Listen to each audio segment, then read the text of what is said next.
Hi guys, CA Jay Chawla from V Smart Academy Pune. Advance accounts का जो paper आने वाला है सीए इंटर का, उसके लिए ये सिर्फ एक एबीसी एनालिसिस ही नहीं है, उससे बहुत कुछ बढ़कर है। और इस एनालिसिस को कोई भी स्टूडेंट ये सीए इंटर न्यू सिलेबस को ध्यान में रखते हुए बनाया गया है। कोई भी स्टूडेंट, चाहे वो रैंक लाना चाहता है या चाहे वो सिर्फ पास होना चाहता है या चाहे वो एग्जामिशन लाना चाहता है, कोई भी स्टूडेंट इसको रेफर जरूर करे। मैं ये नहीं कह रहा हूं, मैं ये नहीं क्लेम कर रहा हूं कि इसमें से ही पेपर आएगा। मैं ये जरूर कह सकता हूं, मैं इतना क्लेम कर सकता हूं कि अगर आपने मेरी ये कही हुई बातें मानी तो आपका कॉन्फिडेंस जबरदस्त शूट अप कर जाएगा, जबरदस्त। मैंने यहां पर कुछ ऐसे भी टॉपिक्स के ऐसे कुछ क्वेश्चंस आपको स्पेसिफिकली बताए हैं जहां पर आप सिर्फ एक एक क्वेश्चन देख के जाओ, आपका पूरा चैप्टर कवर हो जाएगा। शुरू करते हैं ये analysis for July 2021 attempt CA inter advance accounts. Institute के दो फेवरेट अकाउंटिंग स्टैंडर्ड्स AS22 और AS26, याद रखना जो इंस्टीट्यूट की फेवरेट चीज है उससे पंगा नहीं लेने का। ये दो फेवरेट अकाउंटिंग स्टैंडर्ड्स हैं, अच्छे से घोट के पी जाना, अच्छे से करके जाना, कुछ भी हो जाए। ये दो फेवरेट अकाउंटिंग स्टैंडर्ड्स हैं इंस्टीट्यूट के। ऐसे अकाउंटिंग स्टैंडर्ड्स जिनको कुछ टाइम से इग्नोर किया जा रहा है या कम पूछा जा रहा है, वो है ये AS7, AS9। मुझे पर्सनली लगता है कि AS7, 9 में से कोई एक आना चाहिए। AS20 EPS बहुत ही इंपॉर्टेंट है, इस पे डाइल्यूटेड अर्निंग पर शेयर या फिर राइट इशू जरूर देख के जाना। राइट इशू तो बिल्कुल देख के ही जाना। AS4, AS29 में से कोई एक आना चाहिए। AS4 के चांसेस मुझे ज्यादा लग रहे हैं, तो AS7, AS9 चांसेस मुझे लग रहे हैं कि दोनों में से कोई एक आएगा। AS7 के चांसेस ज्यादा लग रहे हैं अगर प्रैक्टिकल पे पूछेगा तो। AS4, AS29 चांसेस मुझे AS4 के हल्के ज्यादा लग रहे हैं। और AS20 तो भाई राइट इशू और डाइल्यूटेड अर्निंग पर शेयर करके ही जाना। जिन जिन बच्चों के पास मेरा चार्ट बुक है AS का, भूलना मत, उसको पूरा अच्छे से करके जाना, लास्ट डे रिवीजन में काम आएगा। अभी जो लास्ट पेपर अकाउंट्स का निकला, मैक्सिमम बच्चों के यही कमेंट्स थे कि सर थैंक गॉड आपकी चार्ट बुक ने बचा लिया। क्यों? क्योंकि अकाउंटिंग स्टैंडर्ड्स, अच्छा याद रखना, जो जो अकाउंटिंग स्टैंडर्ड्स तुम सोच रहे हो छोड़ने का, उससे बेहतर यह है कि मेरी चार्ट बुक से लास्ट डे रिवीजन में करके जाना। एक पेज में पूरा चार्ट बुक में आपका कवर हो जाएगा, एक एक पेज में एक एक अकाउंटिंग स्टैंडर्ड आपका कवर हो जाएगा। तो चार्ट बुक छोड़ के जाना महा गलती, महा बेवकूफी। अब जिन बच्चों के पास चार्ट बुक नहीं है तो वो तो छोड़ ही दो, उनकी किस्मत खराब, उन्होंने क्यों नहीं ली, ठीक है। Chances to come chapters, chances to come chapters मतलब क्या? ऐसा नहीं कि ये इसी में से आएगा, फिर से बोल रहा हूं, ऐसा नहीं कि इसी में से आएगा, बट मैं ये बताना चाह रहा हूं कि अगर इनको फॉलो किया, कॉन्फिडेंस इतना खतरनाक हो जाएगा कि तुम लोगों को एग्जामिशन से कोई नहीं रोक सकता, किसी रैंकर को 90 अबव मार्क्स से कोई नहीं रोक सकता। और कोई ऐसा स्टूडेंट जिसको एडवांस अकाउंट्स बहुत ही बेकार लगता है, उसको 40, 45, 50 मार्क्स गेन करने से कोई नहीं रोक सकता। ध्यान से देखिएगा, इंटरनल रिकंस्ट्रक्शन के मुझे चांसेस थोड़े ज्यादा लग रहे हैं क्योंकि पिछली बार से अमेलगमेशन ज्यादा बार आ रहा है, बट करना तो दोनों ही है। एक काम करना, इंटरनल रिकंस्ट्रक्शन का आरटीपी का May 20 का क्वेश्चन जरूर करके जाना।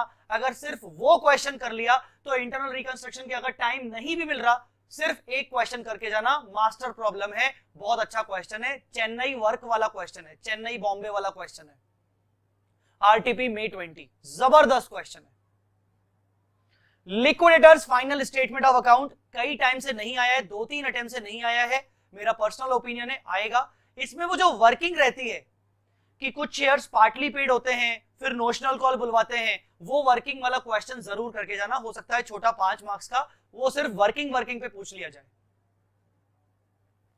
बैंकिंग में पिछले 2 दफा से कैपिटल एडिक्वेसी रेशियो पूछ रहा है इंस्टीट्यूट, पता नहीं समझ में नहीं आ रहा वो पीछे क्यों लगाए उसके। इस बार अच्छा, उससे पहले CRR 4%, SLR 18% of the public deposits, जितने भी आपके डिपॉजिट्स होते हैं जैसे सेविंग अकाउंट, करंट अकाउंट और फिक्स डिपॉजिट्स, उनका 4% और 18%। बैंकिंग में बैंक की बैलेंस शीट आने के चांसेस तो ना के बराबर है। P&L जरूर देख के जाना, फ्री के मार्क्स मिलेंगे, P&L के एक दो क्वेश्चन जरूर देख के जाना। एक्सेप्टेंस, इंडोर्समेंट, गारंटी का एक क्वेश्चन है, उसका एक थ्योरी भी है और उसका एक क्वेश्चन भी है, जरूर देख के जाना। कंसोलिडेटेड P&L कई टाइम से नहीं आया है, जबकि इंस्टीट्यूट इसको आरटीपी में, एमटीपी में पूछता है, पता नहीं क्यों साला एग्जाम में नहीं पूछता है। मुझे ऐसा लगता है एक क्वेश्चन मिनिमम आप जरूर देख के जाना, आपकी स्टडी मॉड्यूल में आपको मिल जाएगा। कंसोलिडेटेड P&L, मैं कंसोलिडेटेड बैलेंस शीट नहीं बोल रहा हूं, कंसोलिडेटेड P&L। पार्टनरशिप में अमेलगमेशन ऑफ फर्म्स के ऊपर आज तक क्वेश्चन नहीं पूछा गया है। इंस्टीट्यूट के पास एक ही क्वेश्चन है, PQR वाला, उसके नाम बदल के वो कुछ भी कर सकता है। दो फॉर्म्स हैं, एक फॉर्म में PQ, दूसरे फॉर्म में QR, दोनों फॉर्म्स आपस में मर्ज हो रही हैं, गुडविल का वैल्यूएशन हो रहा है, पर न्यू फॉर्म में गुडविल नहीं दिखाई जाएगी, कुछ एसेट्स लायबिलिटीज को चेंज किया जा रहा है, वैल्यू चेंज किया जा रहा है, ठीक है। तो वो एक क्वेश्चन होगा आपका अमेलगमेशन ऑफ फर्म्स का, जरूर देख के जाना। इंसॉल्वेंसी ऑफ पार्टनर के ऊपर कई टाइम से आया नहीं है, 2-3 अटेम्प्ट हो गए, नहीं आया, मुझे ऐसा लगता है कि आना चाहिए। हाँ, मैं इसमें यह भी जरूर बोलूंगा पार्टनरशिप के केस में कि इंस्टीट्यूट ने अपने नए मॉड्यूल में कुछ 2-3 नए क्वेश्चंस ऐड किए हैं। एक उन्होंने क्वेश्चन ऐड किया है कि किसी एक पार्टनर की डेथ हो गई, किसी एक पार्टनर की डेथ हो गई, तो डेथ होने के बाद उसके डिजीज पार्टनर के लीगल रिप्रेजेंटेटिव को कितना ओवरऑल पे करना है, और उसके बाद फर्म के जो रिमेनिंग पार्टनर्स हैं उनका फाइनल कैपिटल अकाउंट निकाल के वो अपने फर्म को कन्वर्ट कर रहे हैं कंपनी में। ऐसा ही एक क्वेश्चन एडमिशन का भी है कि एक पार्टनर एडमिट हो रहा है, साल भर तक चली फर्म, उसके बाद कंपनी में कन्वर्ट हो गई। अब उन्होंने एक नया क्वेश्चन ऐड किया है, डेथ वाला, एक पार्टनर की डेथ हो रही है, बाकी दोनों पार्टनर्स उसको सेटल करेंगे और उसके बाद वो अपनी फर्म को कंपनी में कन्वर्ट कर देंगे। नए क्वेश्चंस ऐड हुए हैं, चांसेस बनते हैं, बट साथ साथ अमेलगमेशन ऑफ फर्म्स को जरूर देख के जाना। एनबीएफसीज की बात करूं तो एनबीएफसीज में इंस्टीट्यूट पता नहीं क्यों एक ही चीज में अटका हुआ है कि भाई उन्होंने आपके सामने बता दिया कि किसमें 4 मंथ, किसमें 3 मंथ, किसमें 4 मंथ, किसमें 6 मंथ, आप बताओ कि कौन सा स्टैंडर्ड है, कौन सा सब स्टैंडर्ड है, कौन सा डाउटफुल है। एनबीएफसी के प्रोविजन जरूर करके जाना, इस वीडियो के डिस्क्रिप्शन में मैं इसका लिंक भी डाल दूंगा एनबीएफसी के प्रोविजंस का, ठीक है ना। Systemically, non systemically, deposit taking, non deposit taking, percentage जरूर याद करके जाना। अमेलगमेशन के क्वेश्चन में बुक्स ऑफ ट्रांसफरर कंपनी जरूर करके जाना। अगर आपको कोई क्वेश्चन ना मिले तो एक मास्टर प्रॉब्लम, जबरदस्त मास्टर प्रॉब्लम है मई 18 एग्जाम की, मई 18 एग्जाम की मास्टर प्रॉब्लम है बुक्स ऑफ ट्रांसफर कंपनी। सिर्फ एक क्वेश्चन ट्रांसफर कंपनी का देख के जाना, मई 18 एग्जाम का पूरा कवर हो जाएगा। एलएलपी को थ्योरी को मत छोड़ना, 5 मार्क्स आपके फ्री के मिल जाते हैं। कभी कभार नहीं, ये 5 मार्क्स बहुत अखरते हैं, एग्जामिशन में दिक्कत हो जाती है, 90 मार्क्स में दिक्कत हो जाती है, पास होने में दिक्कत हो जाती है। मैं आपको बता रहा हूं मोस्ट कॉमन टॉपिक्स जिनको हम प्रिडिक्ट नहीं कर सकते, जिनको हम कह सकते हैं कि यार इनमें से तो आता ही आता है। अब उनमें मैं आपको क्या बताऊं, ईसॉप क्या बताऊं मैं आपको, इसमें छोटा सा चैप्टर है, आएगा ही आएगा, 2-4 क्वेश्चन मिला जुलो के कर लेना। Buyback obviously, shares with differential right, institute का ये फेवरेट चीज बन चुकी है, पिछले 2-3 बार से लगातार पूछी जा रही है शेयर्स विद डिफरेंशियल राइट। वो बायबैक के चैप्टर में ही सबसे लास्ट में इसका एक दो क्वेश्चन रहता है। Shares with differential right, equity shares में इक्विटी शेयर होल्डर से ABCD, प्रेफरेंस शेयर होल्डर से PQRS, 8 लोगों के डिफरेंशियल राइट्स निकालिए। 5 मार्क्स का छोटा सा क्वेश्चन 4-5 मार्क्स का आता है। अगर आपको अमेलगमेशन करने का टाइम नहीं है तो मैं आपको बता रहा हूं, 2 क्वेश्चंस बता रहा हूं मास्टर प्रॉब्लम्स।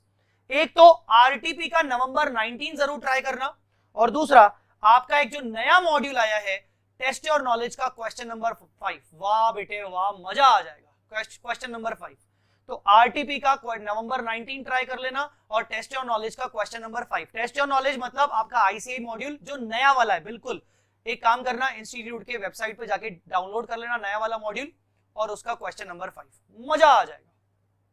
अगर अमेलगमेशन करने का टाइम नहीं है तो ये सिर्फ 2 क्वेश्चन देख के चले जाओ। कंसोलिडेटेड बैलेंस शीट, कंसोलिडेशन में से क्या देख के जाना चाहिए? ऊपर तो मैंने बोला कि कंसोलिडेटेड P&L जरूर एक क्वेश्चन देख के जाना मॉड्यूल में से,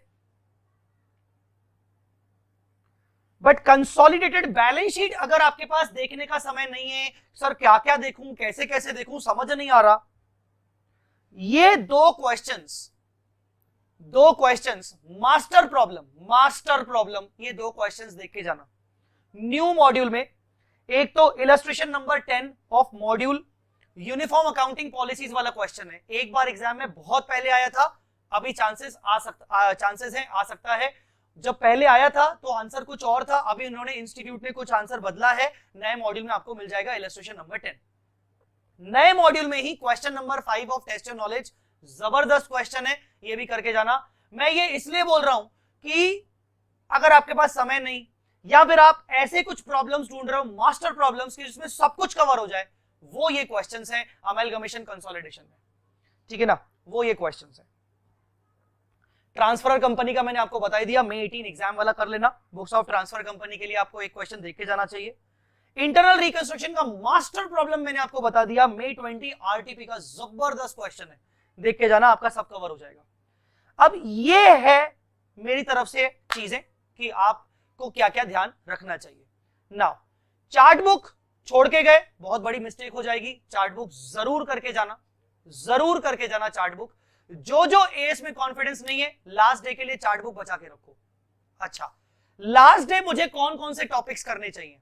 लास्ट डे मुझे टॉपिक्स करने चाहिए ऐसे अकाउंटिंग स्टैंडर्ड जिसमें मुझे अच्छा नहीं लगता, मैं चार्ट बुक से करके जाऊं, ठीक है ना, जैसे AS 24, AS 18 दोनों के वीडियोस भी मैंने यूट्यूब पे डाल के रखे हैं, मैं लिंक इस वीडियो के नीचे डाल दूंगा। इसके अलावा कौन से ऐसे टॉपिक्स हैं जो मुझे लास्ट डे पे उठाने चाहिए? रटने वाले टॉपिक। अच्छा, एक चीज इंपॉर्टेंट, शेड्यूल 3 की बैलेंस शीट, और शेड्यूल 3 पर कोई ना कोई एक आध क्वेश्चन आ सकता है, जो स्टूडेंट मेरा है उसको पता होगा कि मैंने शेड्यूल 3 पर क्वेश्चन भी करवाए हुए हैं, तो शेड्यूल 3 छोड़ के मत जाना, शेड्यूल 3 का बैलेंस शीट एक बार अच्छे से देख के जाना एग्जाम वाले दिन। एनबीएफसी को एग्जाम वाले दिन करना, बैंकिंग को हो सके कोशिश तो एग्जाम वाले दिन करना, और लिक्विडेशन भी एग्जाम वाले दिन कर सकते हो। लिक्विडेशन में theory question, preferential creditors, overriding preferential creditors जरूर देखना, ठीक है। अब ये कुछ भी अगर समझ में नहीं आ रहा, एट द डे एंड ये कुछ भी समझ में नहीं आ रहा, तो क्या करूं? सर जी, अगर आपके पास मेरा क्वेश्चन बैंक है, आप कुछ मत करो, उठाओ क्वेश्चन बैंक, हर टॉपिक के एक दो क्वेश्चन निपटाओ, बस। अगर आपको कुछ भी समझ में नहीं आ रहा है कि सर कहां से शुरू करूं, कैसे शुरू करूं, कौन सा क्वेश्चन करूं, कौन सा नहीं, क्वेश्चन बैंक को देखते जाओ, पन्ने पलटते जाओ, जहां जहां लगे आप क्वेश्चन को हल्का फुल्का सॉल्व करके देखो, अदरवाइज आप देखते जाओ question bank. What I noticed from last 2-3 attempts कि चार्ट बुक और क्वेश्चन बैंक बच्चों को बहुत जबरदस्त काम आ रही है, तो मैं आपको रिकमेंड करूंगा कि चार्ट बुक और क्वेश्चन बैंक जरूर करके जाना, अगर आपके पास हो तो। सो बस दैट्स इट। इस पूरे फाइल का स्क्रीनशॉट मैं आपके साथ शेयर कर दूंगा, टेलीग्राम चैनल पे अपने शेयर कर दूंगा, मेरे टेलीग्राम चैनल पे सब्सक्राइब कर लीजिएगा, इस वीडियो के डिस्क्रिप्शन में आपको मिल जाएगा। और टेलीग्राम का ग्रुप भी है मेरा, एक टेलीग्राम में मेरा सीए इंटर वालों के लिए ग्रुप भी है, वो भी ज्वाइन कर लेना, ठीक है। इसके अलावा चार्ट रिवीजन वीडियोस, अगर मैराथन लेक्चर्स आपको चाहिए, आपको चार्ट रिवीजन वीडियोस चाहिए, जल्दी से जल्दी झटपट तरीके से आपको पूरे के पूरे एक टॉपिक आपको रिवाइज करना है, मैं आपको मैराथन का लिंक दे देता हूं, प्लेलिस्ट दे देता हूं, लगभग 16 to 18 आवर्स में पूरा सिलेबस कंप्लीट है। आपको सिर्फ अकाउंटिंग स्टैंडर्ड का चार्ट रिवीजन चाहिए, वीडियोस चाहिए, मैं आपको लिंक प्रोवाइड कर दूंगा, उसमें आपका कवर हो जाएगा, right. So guys, I hope आपको ये चीज बहुत हेल्पफुल होगी, जो स्पेशली मैंने आपको कुछ मास्टर प्रॉब्लम्स बताई हैं, स्पेशली मैंने कुछ एएस बताए हैं, आप जरूर इसको इग्नोर मत करिएगा। मैं आपको बता रहा हूं कि आपका पेपर कैसा भी जाए, बट ये एनालिसिस के कारण आपके मार्क्स जरूर बढ़ेंगे, ठीक है। Thank you so much, bye bye, जय माता दी, ऑल द वेरी बेस्ट।